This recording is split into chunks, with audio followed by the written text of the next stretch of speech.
أعوذ بالله السميع العليم من الشيطان الرجيم من همزه ونفخه ونفثه بسم الله الرحمن الرحيم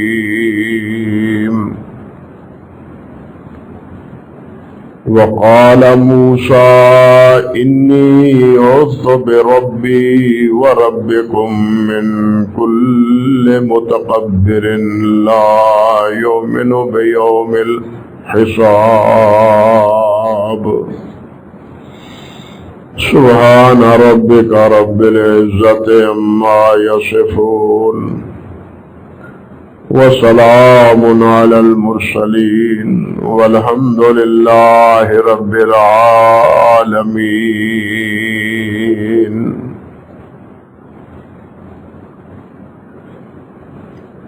محترم معزز سامعین کرام، عزت مآب میری بہنوں اور بیٹیوں، سورۃ المومن کی اسی آیت مبارکہ کے حوالے سے گزشتہ خطبے میں بھی کچھ باتیں آپ کے گوش گزار کر رہا تھا۔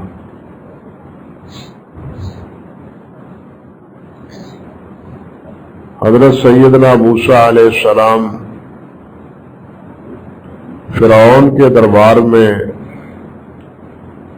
اللہ کی وحدانیت اور اللہ سبحانہ و تعالی کی عظمت بیان کر دینے کے بعد اور جو اللہ تبارک و تعالی نے انہیں سلطان مبین روشن معجزات دیے تھے، ید بیدا کا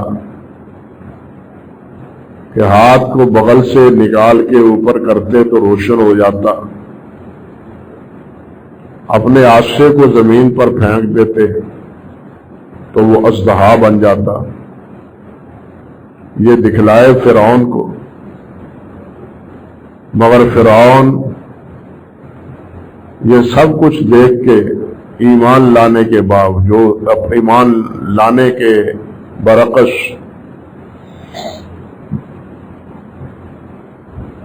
وہ یہ کہہ گزرا کہ یہ تو بہت بڑا جادوگر ہے، ہم جادوگروں کو بلاتے ہیں اور مقابلہ کرواتے ہیں، معاذ اللہ ثم استغفر اللہ۔ جادوگر بلائے گئے، قصہ مختصر کے جادوگروں نے اپنے جادو کا مظاہرہ کیا۔ اللہ رب العزت نے ذکر کیا ہے کہ جب انہوں نے رسیاں وغیرہ پھینکی تو وہ سانپ بن گئی۔ فوجد فی نفسہ خیفۃ موسیٰ، موسیٰ علیہ السلام نے اپنے دل میں خوف اور ڈر محسوس کیا کہ یہ کیا بنا۔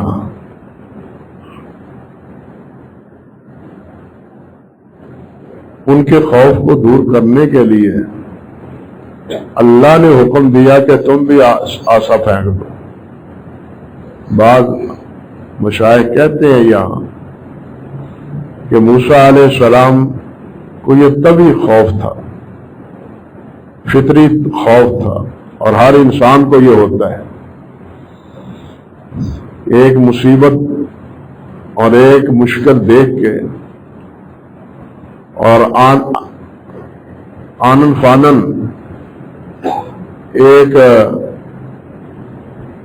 انہونی چیز آنکھوں سے دیکھنے کے بعد انسان متاثر تو ہوتا ہے، خوف اور ڈر تو لاحق ہوتا ہے۔ یہ جو خوف ہے یہ ناجائز نہیں ہے، یہ جو اللہ سبحانہ و تعالیٰ نے فرمایا ہے کہ اللہ سے ڈرو، مجھ سے ڈرو، یہ اس کے منافی نہیں ہے۔ اللہ سے ڈرنے کا مطلب یہ ہے کہ ما فوق الفطرت چیزوں کا خوف انسان کے دل میں بیٹھ جائے کہ یہ ایسے ہو جائے گا، یہ ایسے ہو جائے گا. جیسے کہ اہل قبور کے بارے میں کہ اگر میں نے نظر و منت نہ مانی تو میرا نقصان ہو جائے گا، اگر نظر پوری نہ کی تب بھی نقصان ہو جائے گا. یہ خوف اللہ سبحانہ و تعالی سے کھانا چاہیے. کیوں کہ نفع نقصان کا مالک صرف اللہ ہے. اللہ کے علاوہ نہ کوئی کسی کو ضرر پہنچا سکتا ہے، نہ اللہ کے علاوہ کوئی کسی کو نفع پہنچا سکتا ہے. حضرت عبداللہ بن عباس رضی اللہ تعالی عنہ تو جو نبی علیہ الصلوۃ والسلام نے وصیت فرمائی تھی، اس وصیت میں ایک بات یہ بھی تھی کہ اب عبداللہ اگر ساری مخلوق مل کے تمہیں نفع پہنچانا چاہے، اللہ کے ہاں تمہیں نفع حاصل ہونا مقصود نہ ہو، فیصلہ نہ ہو اللہ کے ہاں، تو ساری مخلوق مل کے بھی تمہیں نفع نہیں پہنچا سکتی. اور اگر ساری مخلوق تیری مخاصمت اور مخالفت پر اتر آئے تو یاد رکھنا، اگر اللہ نے تمہیں نقصان پہنچانے کا فیصلہ نہیں کیا تو ساری مخلوق بھی مل کے تیرا بال بیگا نہیں کر سکتی. یہی کچھ ہوا انبیاء کرام علیہ السلام سے. موسیٰ علیہ السلام کے بارے میں بھی انہوں نے پروگرام بنایا، اور بالآخر جب وہ اس کے جادوگر ناکام ہوئے، نامراد ہوئے، بلکہ موسیٰ علیہ السلام کے ہم نوا بن گئے، مسلمان ہو گئے، پیروکار بن گیا موسیٰ علیہ السلام، تو اس نے دوسری چال یہ چلی کہ موسیٰ علیہ السلام کو قتل کر دیا جائے. یہ رہنے دے بیٹا، چھوڑ، میری بات کی طرف توجہ دیں، موبائل کی طرف توجہ نہ دیں.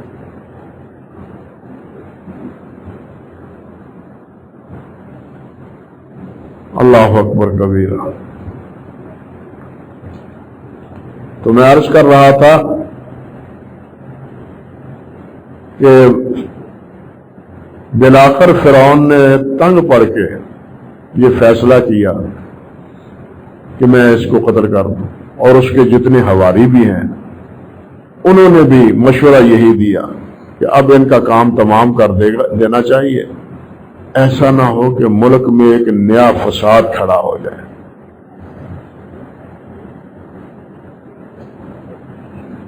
اللہ اکبر کبیر. نبی کی تعلیم کو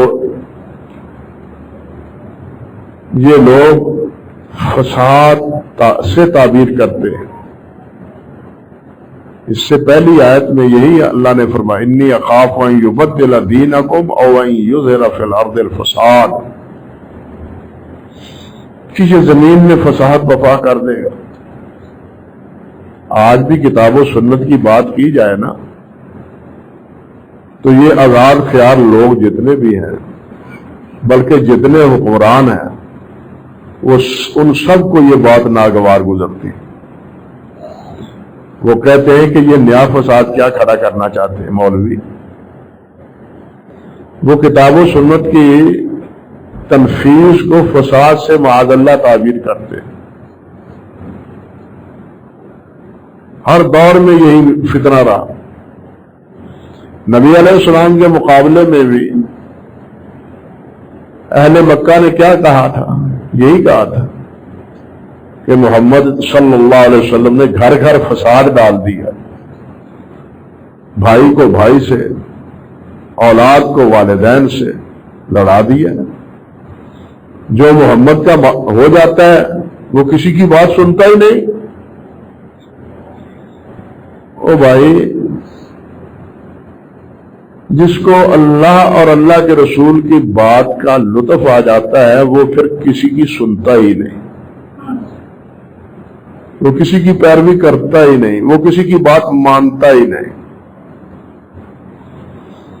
جب ہمیں سمجھ ہے کہ بچاؤ کی راہ صرف کتاب و سنت میں، تمہارے قوانین میں نہیں ہے، تمہارے دساتیر جو ہیں ان میں نہیں ہے، جن کو تم نے خود بنایا ہے اور تم خود ان کی مخالفت کرتے ہو، خود بناتے ہو، خود ان کی مخالفت کرتے ہو۔ جو دستور من جانب اللہ، آسمان سے اللہ رب العزت نے بھیجا ہے، اب کوئی اس کی مخالفت کرے گا تو پھر اللہ کے ہاں رسوائی اس کا مقدر بنے گی۔ اللہ رب العزت نے ایک جگہ ارشاد فرمایا فَلْيَحْذَرِ الَّذِينَ يُخَالِفُونَ عَنْ أَمْرِهِ، کہ ڈرو میرے نبی کے حکم کی مخالفت نہ کرو۔ اللہ اکبر، ڈرو، ڈرنا چاہیے، ان کو خوف کھانا چاہیے میرے نبی کے حکم کی مخالفت کی۔ اوامر نہیں کہا، امر، ایک حکم کی نافرمانی بھی اللہ کے ہاں جرم ہے۔ اللہ اکبر، بہت سی باتیں ہیں۔ غزوہ تبوک میں جب نبی علیہ السلام تشریف لے گئے تھے تو راستے میں ایک جگہ پڑاؤ ڈالا نبی علیہ السلام، اور آپ نے یہ فرمایا کہ رات کو ہوا تیز چلے گی، کوئی آدمی کھڑا نہ رہے، کوئی کھڑا نہ رہے، بیٹھ جائے اپنے اپنے مسکن پر، اپنے اپنے خیمے میں، اپنی اپنی جگہ پر وہ نیچے بیٹھ جائے، کھڑا کوئی نہ رہے۔ یہ نبی علیہ السلام نے تاکید فرما دی۔ اب سب بیٹھے رہے لیکن ایک آدمی بد نصیب کھڑا رہا، ایک کھڑا رہا۔ نتیجہ کیا ہوا؟ ہوا آئی اور اس کو سینکڑوں میلوں کے سے دور پہاڑوں میں جا کے اس کو جا کے گرا دی۔ اندازہ کیجیے، ایک حکم کی نافرمانی۔ اس لیے اللہ رب العزت نے فرمایا کہ میرے نبی کی ایک نافرمانی بھی نہ کرو۔ ہم کتنی نافرمانیاں کرتے ہیں، اب ہم اپنے اپنے گریبان میں دل میں ٹٹول کے دیکھے کتنی نافرمانیاں کرتے ہیں۔ یہ باتیں بھائی صرف سننے سنانے کی نہیں ہے، غور کرنے کی، عمل کرنے کی ہے۔ بات عمل کی ہے، سننے سنانے کی نہیں ہے۔ ہمیں فیصلہ سوچنا چاہیے، دیکھنا چاہیے کہ ہم کتنی مخالفت کرتے ہیں روزانہ اللہ کے رسول صلی اللہ علیہ وسلم، اور کتنی اطاعت کرتے ہیں۔ اطاعت نہ کرنا بھی نافرمانی ہے، نافرمانی ہی نافرمانی نہیں ہے۔ کئی بار سمجھا عرض کر چکا ہوں کہ اطاعت نہ کرنا یہ بھی نافرمانی ہے، نماز نہ پڑھنا نافرمانی، روزے نہ رکھنا نافرمانی، زکوٰۃ نہ دینا نافرمانی ہے۔ نافرمانی یہی نہیں ہے کہ جھوٹ نہ بولو، بدکاری نہ کرو، چوری نہ کرو، قتل نہ کرو، یہی نافرمانی نہیں ہے۔ یہ بھی نافرمانی ہے کہ جن چیزوں کا حکم دیا ہے وہ نہ کیا جائے۔ اب ماحول میں دیکھ لیں کتنے نافرما بردار ہیں اور کتنے اطاعت گزار ہیں۔ ہمارا تو بالکل پنجابی بھی آخر طرح چگا ہی چوڑ ہوا ہے، اللہ معاف فرمائے۔ کتنے ہم میں سے نمازی ہیں جو فرض ہے جو مسلمان ہونے کی علامت ہے، جو مومن اور کافر کے درمیان فرق کرنے والی چیز ہے، امتیاز کرنے والی چیز ہے، ہم اس کا لحاظ کتنا کرتے ہیں۔ اللہ اکبر کبیرہ۔ تو بات تو یہ تھی کہ یہ جتنے حضرات ہیں اول سے لے کے اب تک جو کتاب و سنت کی بات کو نہیں مانتے، وہ کتاب و سنت کی بات کو فساد کہتے ہیں، معاذ اللہ ثم استغفر اللہ، اس سے بڑی اور کیا گمراہی ہوگی؟ کیا کتاب و سنت کے خلاف آپ کے پارلیمنٹ میں جناب کیا قانون سازی نہیں ہوئی ہے؟ یہ اسلامی پاکستان اسلامی جمہوریہ پاکستان ہے، پاکستان کا ہے، جمہوری پاکستان کا ہے، اسلامی کیوں کہتے ہیں اس کو؟ پھر اسلامی ہے تو پھر اسلام پر آئے۔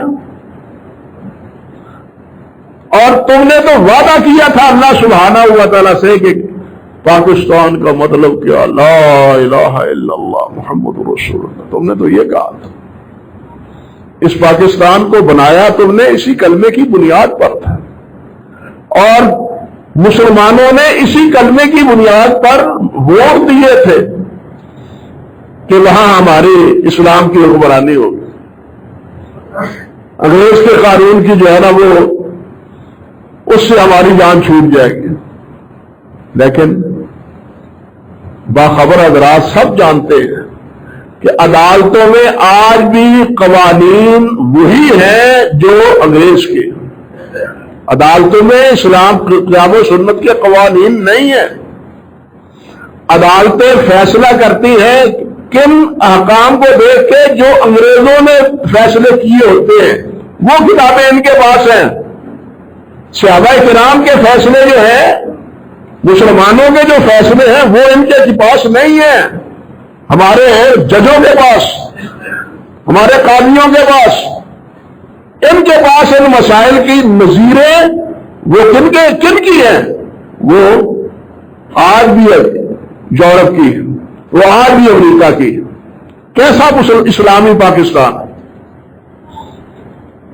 اللہ تعالیٰ ہمیں ہدایت دے۔ اور پھر اس کی ہم مار بھی کھا رہے ہیں یا نہیں کھا رہے؟ دیکھیے، کبھی کوئی آفت، کبھی کوئی آفت۔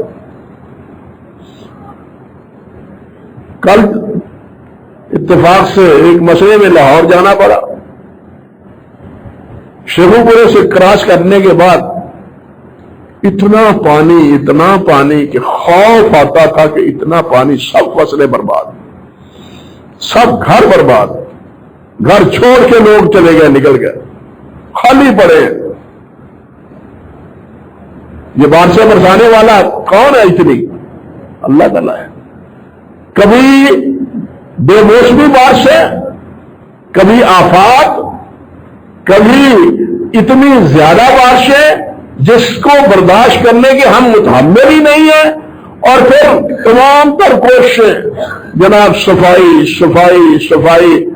اور اللہ کے بندو، یہی پانی محفوظ کرنے کا اگر تم نے کوئی منصوبہ بنایا ہوتا تو نہ قوم کو نقصان پہنچتا اور نہ ہی یہ پانی ضائع جاتا۔ لیکن ہم نے کرنے کا کام تو کرنا نہیں، ہم نے تو کام وہ کرنا ہے جس پر ناموری ملے، شہرت ملے۔ میڈیا پر بھی، اخباروں میں بھی یہی کچھ ہو رہا ہے، جو کرنے کے کام ہے وہ ہو نہیں رہے۔ ایک طرف لڑائی ہے ہندوستان سے پانی کی، اور اگر پانی بھیج دیا جاتا ہے تو اس کی نگرانی نہیں ہے، اس کی حفاظت نہیں ہے۔ یہ کیسی حکمرانی ہے اور کیسا قانون ہے؟ کیا افسوس ہے، یہ باتیں موضوع نہیں ہیں۔ لیکن بات تو صرف یہی تھی کہ فرعون نے کہا کہ اس نے فساد ڈال دینا ہے ملک میں، اور مکے والوں نے بھی کہا کہ محمد نے فساد ڈال دیا ہے صلی اللہ علیہ وسلم۔ آج بھی اگر کتاب و سنت کی بات صحیح معنی میں کی جائے، کہتے ہیں یہ اسلام نہیں چاہتے، اسلام آباد چاہتے ہیں۔ آج بھی تانا وہی دیا جاتا ہے، بھائی یہ سب رکھو اپنے پاس اسلام آباد، ہمیں تو اسلام چاہیے، ہمیں اسلام کی حکمرانی چاہیے۔ اللہ اکبر کبیرہ۔ تو موسیٰ علیہ السلام کے بارے میں جب یہ فیصلہ کیا تو موسیٰ علیہ السلام کے پاس اور کوئی حل نہیں تھا کہ میں اللہ رب العزت کی پناہ طلب کروں۔ قال موسیٰ انی عصت بربی وربکم، چپتا ہوا بولا ہے حضرت موسیٰ علیہ السلام نے اس مرحلے پر بھی۔ وہ فرعون جو کہتا تھا انا ربکم الاعلی، تمہارا بڑا رب تو میں ہوں، موسیٰ علیہ السلام نے یہ بات کہتے ہوئے بھی، جو پہلے باتیں ہوئی وہ تو ہوئی، لیکن یہ بات کہتے ہوئے بھی انہوں نے فرمائی کہ میں تو اس رب کی پناہ میں آتا ہوں جو میرا بھی رب ہے اور تیرا بھی رب ہے، اس رب کی پناہ میں آتا ہوں۔ سب سے کیوں؟ تم بڑا طاقتور ہے، لیکن سب سے بڑا طاقتور کون ہے؟ تیرے ہاتھ میں بڑا اقتدار ہے، لیکن سب سے بڑا اقتدار کس کے پاس ہے؟ اللہ وحدہ لا شریک کے پاس۔ تیرے پاس بڑی فوج ہے، قرآن نے بتلایا ہے کہ بڑی فوج تھی اس کی، لیکن سب سے بڑی فوج فرشتوں کی کس کے پاس ہے؟ اللہ وحدہ لا شریک کے پاس۔ اللہ اکبر کبیر۔ اس لیے میں پناہ کس کی لیتا ہوں؟ اس قوی قادر قدیر ذات کی پناہ لیتا ہوں جو میرا بھی رب ہے اور تیرا بھی رب ہے۔ اللہ اکبر کبیر۔ اور قرآن مجید میں ایک جگہ نہیں، کئی جگہ یہی بات ارشاد فرمائی ہے کہ جب بھی اس قسم کی مشکل آئے، جب بھی کوئی آفت آئے تو اللہ سے پناہ مانگ، کسی گناہ کی دعوت ہو تب بھی اللہ کی پناہ۔ حضرت یوسف علیہ السلام کو کیا کہا گیا تھا؟ کون سا ہیلا بہانا تھا جو مصر کی جناب مصرانی نے، مصر کی مصرانی نے اختیار نہ کیا ہو اور گناہ کی دعوت نہ دی ہو، مگر موسیٰ علیہ السلام نے کیا کہا تھا؟ قال معاذ اللہ، اللہ کی پناہ، اللہ کی پناہ، میں اللہ کی پناہ میں آتا ہوں۔ انہ ربی احسن مثوایا، وہ میرا رب ہے، اس نے میری بہترین پرورش کی۔ بھائیوں نے تو کنویں میں ڈال دیا تھا، اللہ نے شاہی محلوں میں پہنچا دیا۔ اللہ اکبر کبیر۔ تو گناہ سے بچتا بھی اللہ کی پناہ سے ہے انسان، نقصانات سے بچتا بھی اللہ سبحانہ و تعالیٰ کی پناہ سے۔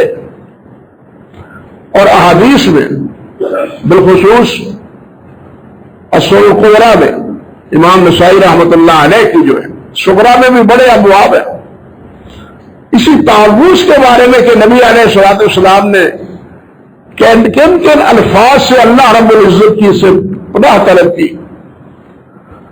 اللہ اکبر کبیرہ۔ چند حدیث مبارکہ دیکھیے۔ حضرت عبداللہ بن عمر فرماتے ہیں رضی اللہ تعالی عنہ کہ کان من دعاء رسول اللہ صلی اللہ علیہ وسلم، کہ نبی علیہ الصلوۃ والسلام کی یہ دعا تھی، اللہم انی اعوذ بک من زوال نعمتک وتحول عافیتک وفجاءۃ نقمتک وجمیع سخطک۔ جب بھائیوں کو دعا یاد نہیں کرنی چاہیے، بڑی جامع دعا ہے۔ بار الہ انی اعوذ بک من زوال نعمتک، مولا یہ جو نعمت دے رکھی ہے اللہ میں پناہ مانگتا ہوں یہ میری نعمت زائل نہ ہو، یہ ختم نہ ہو، تیری رحمت کا دروازہ بند نہ ہو میرے اوپر، بلکہ تیری رحمت کا دروازہ کھلا رہے میرے لیے۔ اللہم انی اعوذ بک من زوال نعمتک وتحول عافیتک، اور یہ جو صحت دے رکھی ہے، صحت کی بجائے بیماری میں مبتلا ہونے کی سے بھی تیری پناہ لیتا ہوں کہ میری صحت بدل جائے، کس میں؟ بیماری میں۔ وفجاءۃ نقمتک، اور اچانک آنن فانن تیری طرف سے کوئی آفت، کوئی مصیبت، کوئی پریشانی، یا اللہ میں اس کی بھی پناہ لیتا ہوں۔ وجمیع سخطک، تیرے ہر قسم کے غصے سے میں پناہ لیتا ہوں، مجھ پہ غصہ نہ کھانا۔ اللہ اکبر۔ حضرت عائشہ رضی اللہ تعالی عنہ اللہ اکبر فرماتی ہیں کہ نبی علیہ الصلوۃ والسلام، میری باری تھی گھر میں چراغ تو جلتا نہیں تھا، تو بستر پر نبی علیہ السلام کو میں نے نہ پایا۔ میں نے کہا آپ کہاں تشریف لے گئے؟ پتہ نہیں کہاں تشریف لے گئے، لیکن تسلی تشفی کے لیے پہلے گھر کو دیکھا، گجرات کتنا کا ہے، اندھیرے میں ہاتھ مار مار کے کہ کہیں نبی علیہ السلام یہاں تو نہیں، اپنے رب سے محض گفتگو۔ تو میں نے کیا دیکھا کہ نبی علیہ السلام سجدے میں پڑے ہوئے ہیں، اور میرے ہاتھ نبی علیہ السلام کے قدموں پر پڑے ہیں، آپ کی ایڑییں جڑی ہوئی تھی۔ یہ رات کے اندھیرے کی بات ہے، غور کیجئے۔ نبی علیہ السلام 5 نمازیں پڑھتے تھے، صحابہ کرام کے سامنے پڑھتے تھے۔ کسی صحابی سے یہ روایت نہیں ہے کہ نبی علیہ السلام سجدے میں ایڑیاں بھی ملاتے تھے، کسی صحابی سے روایت نہیں۔ لیکن اپنے رب، اس رب نے اپنے حبیب کی ایک ایک ادا اور سنت کو محفوظ کرنا تھا۔ اندھیرے میں کیا ہوا عمل وہ عائشہ صدیقہ رضی اللہ تعالی عنہا کے ذریعے محفوظ کر دیا اور امت تک پہنچا دیا۔ اللہ اکبر کبیر، محفوظ بھی ہوگا، اندھیرے میں کیا ہوا عمل، دل میں کوئی روایت کرنے والا نہیں ہے۔ حضرت عائشہ روایت کرتی ہے، اور وہ بھی اندھیرے میں، اور وہ بھی توڑنے کے بعد۔ اللہ اکبر، اللہ نے اپنے حبیب کی ایک ادا کو بھی ضائع نہیں کیا۔ ایسے نہیں اسوہ حسنہ بنایا اللہ تعالیٰ نے، آپ کی ہر ادا کو اسوہ حسنہ بنایا ہے، اور سجدے میں فرما دیا۔ کیا پڑھ رہے ہیں؟ میں نے کان لگا کے سنا اور کیا۔ اللہ اکبر، تو کیا کہہ رہے ہیں؟ اللہم انی اعوذ برضاک من سخطک۔ اللہ اکبر کبیر، اللہم انی اعوذ برضاک من سخطک۔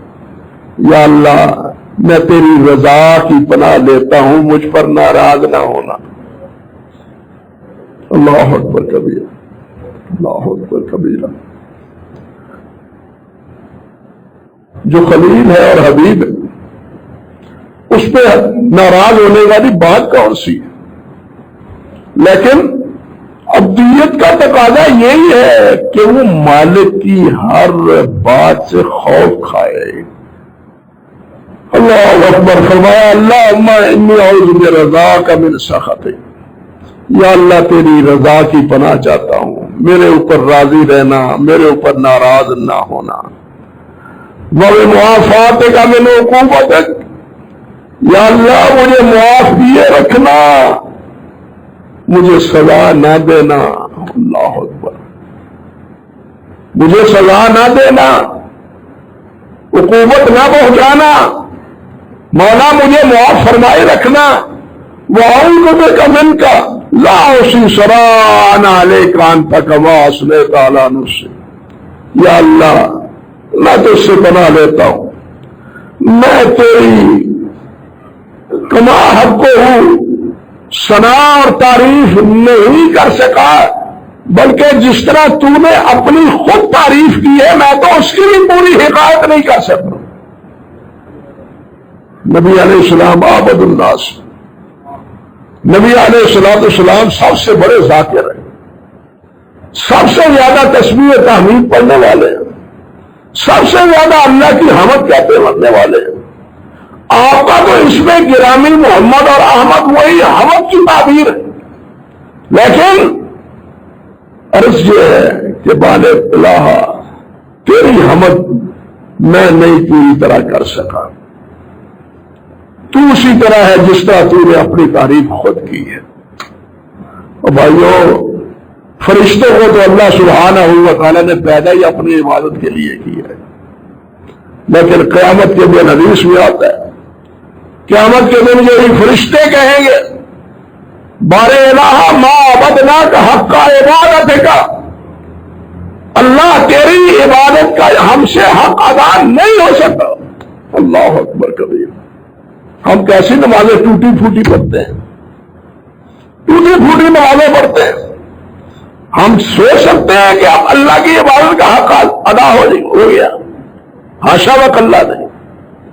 ہم تو صرف یہی کہتے ہیں کہ ہم اپنی نمازوں کو صحابہ اور آپ کی نمازوں کے ساتھ بس انہوں نے بھی پڑھی ہے، ہم بھی پڑھی ہیں، ہم نے بھی پڑھی ہاں، اور ہماری نمازوں کو یا اللہ ان کی نمازوں کے ساتھ ملا کے ہم ناکاروں کی نمازیں بھی قبول فرما لیں جس طرح ان کی قبول فرمائی تھی۔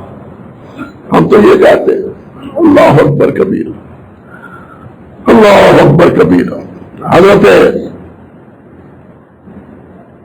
صحابہ کرام سے 2-3 صحابہ سے یہ روایت کہ نبی علیہ السلام حکم دیتے تھے، بہت سی ادعیہ ہیں اسی موضوع کی، تو شاہد نے تو حکم دیا، آپ نے سکھلایا۔ صحابہ فرماتے ہیں ایسے سکھلاتے تھے یہ دعا جیسے قرآن مجید کی آیت سکھاتے ہیں۔ وہ کیا؟ اللہم انی اعوذ بک من عذاب جہنم، اللہم انی اعوذ بک من عذاب القبر، اللہم انی اعوذ بک من فتنة المسیح الدجال، اللہم انی اعوذ بک من فتنة المحیا والممات، اللہم انی اعوذ بک من المعصم والمغرب۔ بعض روایتوں میں معصم والمغرب کا لفظ نہیں ہے، 4 ہی کا ذکر ہے۔ اللہ اکبر کبیرہ۔ اب یہاں کیا ہے دیکھو، یا اللہ جہنم سے بچائی رکھنا۔ وہ آپ تو جہنم سے نکالنے والے ہیں، سمجھے بات؟ آپ تو گناہ گاروں کو جہنم سے اللہ کے حکم سے نکالنے والے، لیکن پھر بھی اپنی غلامی اور عبدیت کی اظہار میں فرماتے ہیں اللہ جہنم سے بچائی رکھنا، اللہ قبر کے عذاب سے بچائی رکھنا، اللہ فتنہ دجال سے بچائی رکھنا، اللہ فتنہ زندگی کے فتنے اور موت کے فتنے سے بچائے رکھنا۔ شیطان جس نے حلف اٹھا رکھا ہے لأغوینہم اجمعین وبعزتک لأغوینہم اجمعین، تیری عزت کی قسم میں ان کو ضرور گمراہ کروں گا، یہ پیچھا نہیں چھوڑتا جب تک انسان کی جان میں سانس ہے، اس وقت تک پیچھا نہیں چھوڑتا۔ امام احمد بن حنبل رحمۃ اللہ علیہ کے بارے میں لکھا ہے، ان کے اپنے بیٹے وہ بیان کرتے ہیں کہ آخری لمحات میں امام احمد رحمۃ اللہ علیہ بہت پیچھے ہٹو، یعنی آخری لمحات میں، اور وہ ان کی زبان سے یہ کلمات ہے۔ جب تھوڑی سی ہوش سنبھالی تو میں نے پوچھا ابا حضور یہ کیا کہہ رہے تھے آپ؟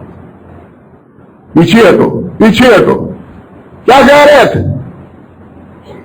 فرمانے لگے بیٹا شیطان آیا تھا، مجھے برگلا رہا تھا، فتنے میں مبتلا کر رہا تھا۔ کس کو؟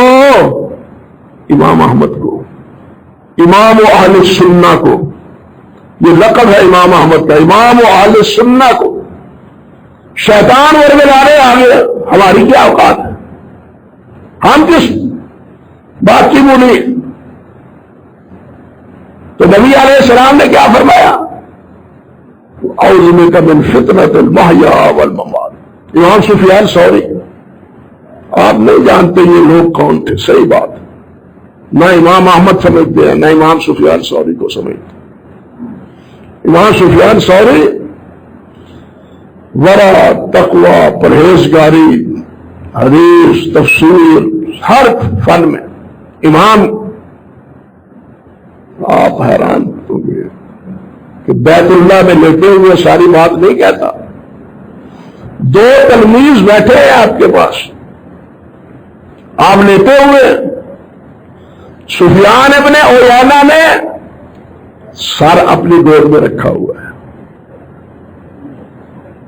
سر اپنی، اور امام فضیل بن عیاض نے پاؤں اپنی گود میں رکھے ہیں، تقریم اتنی، احترام اتنا، اور یہ دونوں سفیان بن عیینہ کون ہے، فضیل بن عیاض کون ہے، یہ خود ایک مسئلہ ہے۔ اللہ اکبر کبیرہ۔ اب ان دونوں حضرات کا امام احمد کے ساتھ یہ معاملہ، اس سے تو ہمیں سمجھ آتا ہے نا کہ امام سفیان ہے کون.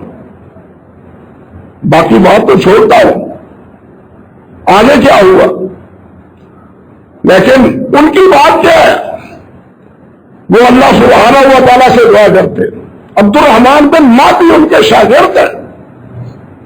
یہ امام عبد الرحمن بن ماتی وہ تھے جو آتے مسجد میں 2 رکعتیں پڑھتے، پھر ان کے پاس ٹیک لگا کے بیٹھ جاتے. امام علی بن مدینی، امام احمد بن حنبل، امام شازکونی اور دوسرے کھڑے یہ لکھوا رہے ہیں حدیث. وہ ان کے احترام میں اتنی ہمت جرت نہیں کرتے تھے کہ ہم بیٹھ جائیں. اتنا احترام تھا عبد الرحمن بن ماتی رحمۃ اللہ علیہ کا.